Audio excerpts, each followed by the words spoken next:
When it comes to sports, we're often surrounded by cliches about perfection. Practice makes perfect. This athlete eats a diet that consists of the purest of proteins and fats without a single ounce of added sugar. You have to shoot the ball this way, dribble it this way, your footwork needs to be like this. And while it's obviously important to have good fundamentals, I like the idea that perfecting your craft doesn't actually mean perfecting your craft.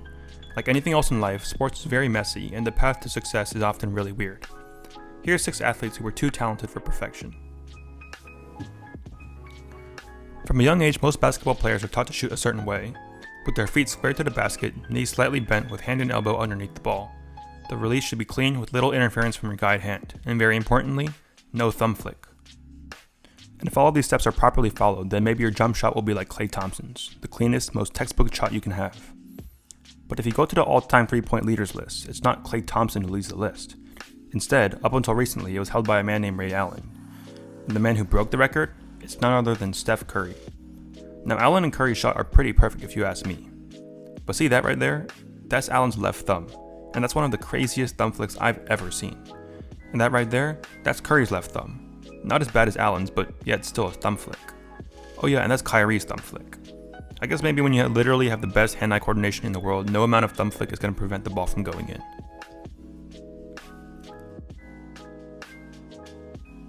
Speaking of all-time shooters list, there's another person on the list who has more threes than Klay, and it's none other than the modern GOAT, LeBron James, albeit with a lot more games played.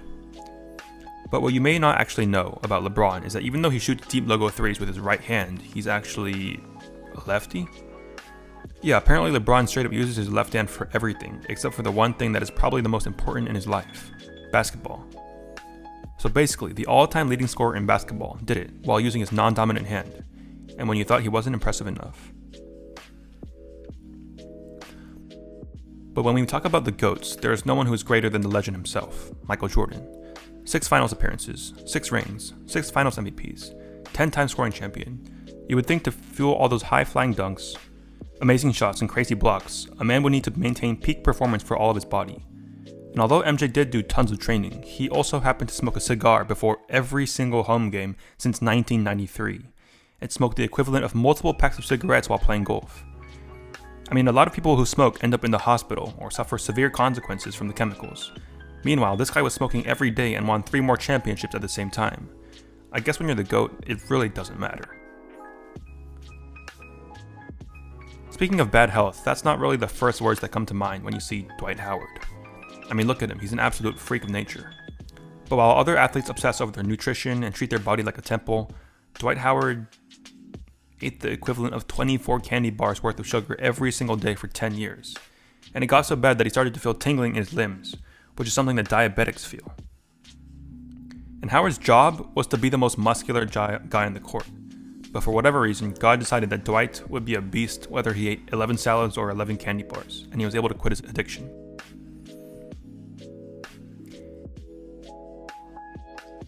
And another center that's name has been pretty popular around the media recently is a guy, I don't know, who maybe just led his team to an NBA championship. But while we love to romanticize the extraordinary feats of an individual who worked harder than the rest, woke up at 4 a.m., never left the gym, and did it all to succeed like no other, well, some people just don't need to. I mean, Jokic is happier riding horses than he is when he won the finals. And here are just a couple of the funniest Jokic moments.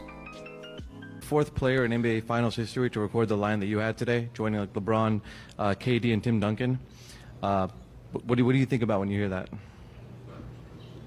It's not a big 23, 12, and 4.